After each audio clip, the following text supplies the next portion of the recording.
What's up, YouTubers? This is Sonic Ranger back with another video review of epic proportions, continuing with JAKKS Pacific's new release 4-inch scale figures under Series 2-2 of the World Nintendo line.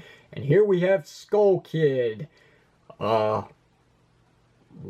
character of the Legend of Zelda series, but he's commonly found in Majora's Mask as he plays part of the role of the antagonist. But before we get to the action figure at hand, let's put him aside for a moment and take a quick look at the packaging as partake of every single video review of this series.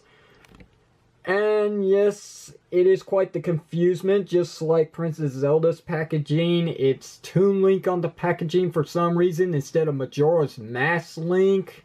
Also, the title is incorrect as it's showing Wind Waker here when it should be Majora's Mask. Onto the back of the packaging, which seems to be as accurate as possible. Here's the prototype of Skull Kid holding his item that he comes with, which is the Majora's Mask. So, there you have that. Here are some key points of the articulation on the figure. He is 4.25 inches in scale, and he includes 14 points of articulation, which can be debatable. So, the other figures consisting in this line is Cat Mario, Slippy Toad, Red Toad, Princess Zelda, which I previously reviewed, and Skull Kid, the figure I'm reviewing now. And that's gonna do it for the packaging. Let's bring back in Skull Kid and try to get him to stand, because my figure is kind of loose, but hey, he's holding. Lowering the camera so we can get a good look at the figure, and only the figure camera. So, what can I really say about Skull Kid? Not much, because even though I know what titled series he comes from, I have not really played Majora's Mask, okay? I've seen other people play it, I just haven't experienced it for myself, and I know I'm missing out on a really good game, especially with the fact that this is one of the rare game series that actually ties in with a previously released game of that time, which is the Ocarina of Time. Something that is not very consistent in the timeline of the Legend of Zelda game world. So, anyway, that said, I don't know why he's called Skull Kid.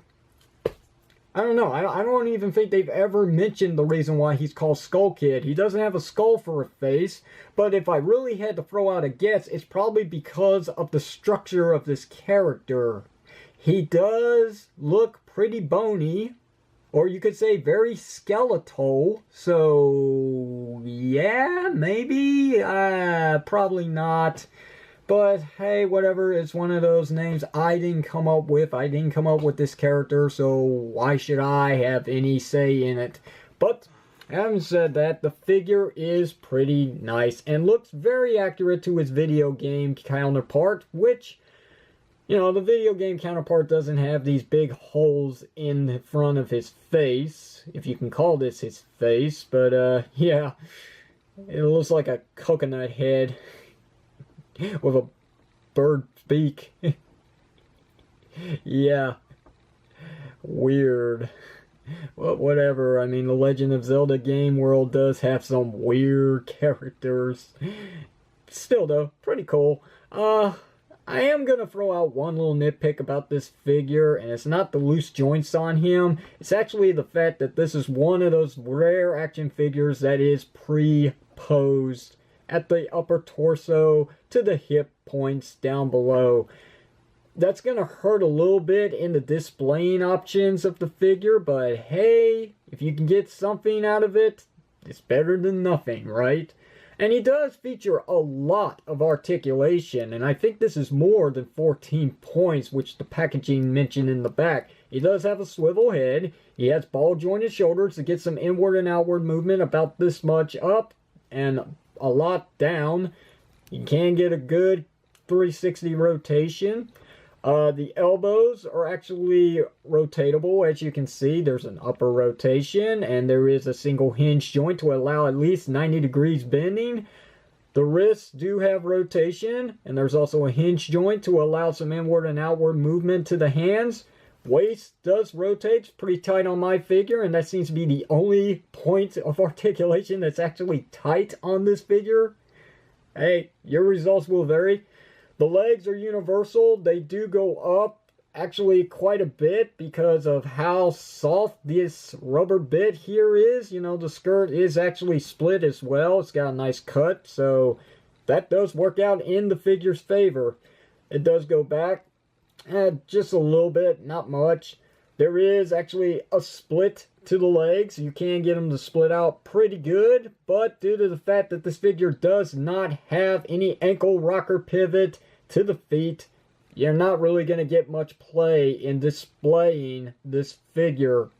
The knees have rotation as well. There's a single hinge to allow 90 degrees bending backward, and due to the fact that this figure has no stopping point to this motion of articulation, you can't make it look like he broke his leg.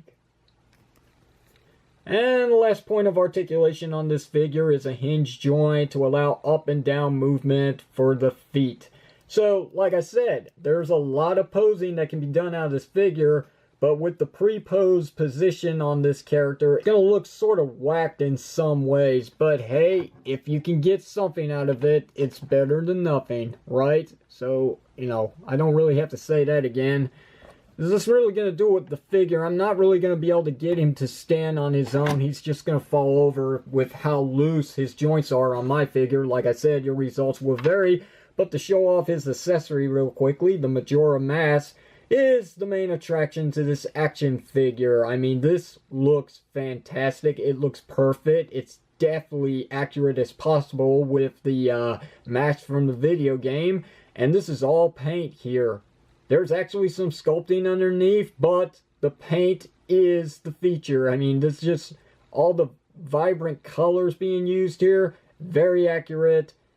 Every single bit of detail is there. And what you can do, thanks to those two holes in his face, you can actually get these two tabs here to slot into those holes, which I'll try to do on camera without missing. And if you do it right, it will actually disguise the holes, so you really can't notice them. And this really completes the assembly of the actual in-game model of Skull Kid, and that looks really good. I'm not gonna lie about that. That is perfect. I love that. What is the icing on the cake is if you do have Zelda from this wave, yeah, the ocarina. Yes, because this character did use the ocarina in the game. What you can do is, just like Zelda, you can slot the ocarina into the thumb here by using one of these mini holes, and he can hold the ocarina, and you can kind of get it up to his mouth, kind of, yeah, sort of. A little more than Zelda, but hey, he's actually holding it, and this does just add a little extra to the figure at hand. So, I really do like this figure. I cannot recommend him enough. I mean, if you can find him, buy him, because he's one of the rare figures to find out of this line, from what I've been told. So, in this video review with some size comparisons, let's bring in previously reviewed Princess Zelda, a figure I forgot to show off in her review, which is obviously her anyways, but you should know that already. So there's Sheik. And also because here's Ocarina of Time Link, since we're going all Legend of Zelda here with these comparisons. Here's Skyward Sword Link to complete this list. And that's really going to do it for this video review. Questions, comments, you know what to do. Leave it down below in the comments section. If you like the video review, hit the thumbs up button. And if you haven't already, why not hit that subscribe button for more video reviews just like the one you're viewing today from the reviewing station. This is Sonic Ranger signing off. Thanks for watching, and I'll see you whenever you see me.